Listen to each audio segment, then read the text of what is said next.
যে হয়েছে আমার এই জামাই নিয়ে। হ্যালো এভরিওয়ান, আসসালামু আলাইকুম। সবাই কেমন আছেন? আশা করি সবাই ভালো আছেন। আলহামদুলিল্লাহ আমিও ভালো আছি। এই দেখেন, এতগুলো বাজার আনার কোনো দরকার? ঘরে অনেকগুলো বাজার আছে, তারপরও সে আবদুল্লাপুর গেলে নাকি তার মাথা নষ্ট হয়ে যায় তরকারির দাম কম দেখে। এখানে হাফ কেজি বেগুন এনেছে শুধু বড়া খাওয়ার জন্য। এই গোল বেগুনটা কিন্তু বাজি করলে ভীষণ ভালো লাগে। আজকে আমি বেগুনটা বাজি করবো, গরম ভাতের সাথে খাবো। আর এখানে আমি বলেছিলাম শুটকি, চাপা শুটকি দিয়ে খাওয়ার জন্য বিচিওয়ালা ছিপ আনতে। সেগুলো আমার ভীষণ পছন্দ হয়েছে, কারণ ভিতরে বিচি আছে। আর এখানে লতি এনেছে।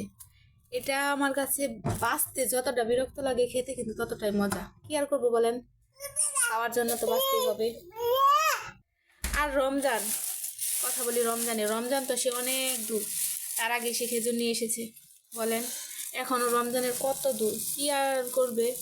মানে সে জানবে ওইটা কিছু না, মানে উচিলা হচ্ছে রমজানের। তার মন চাইছে সে খেজুর এনেছে। এখানে 1 কেজি খেজুর এনেছে, কমিয়ে এনেছে। এই খেজুরটা অনেক ভালো লেগেছে, আমার মেয়ে খেয়েছে। এতে টুকিটাকি অনেক বাজার গড়ে। আবার ফুলকপি আছে, আরও আছে কি বলে এই কুয়াশলাও বলে, ওইটা আছে। অনেক বাজার হয়ে গেছে। যাক, আস্তে আস্তে খেয়ে দিয়ে শেষ করে দেবো। আর আমি এই রুমটাও ছেড়ে দিয়েছি, বাড়ি চলে যাব। ভাবতেছি জানেন, ময়মনসিংহ গিয়ে আমাদের বাড়িতে গফর গাও, ময়মনসিংহ গিয়ে আমি ময়মনসিংহের বাসায় শ্বশুর বাড়ি থেকে আপনাদেরকে ভিডিও দেবো। আমার অনেক ইচ্ছা যে গ্রামের বাসায় কথা বলে একটা ভিডিও আপলোড করা। হয়তো আমাদের ময়মনসিংহের বাসা কিন্তু ভীষণ কঠিন, তারপরও আমি চেষ্টা করবো আপনাদের সামনে হাজির করার। এই তো আজকে ভিডিওটি পর্যন্ত, সবাই ভালো থাকবেন। আসসালামু আলাইকুম।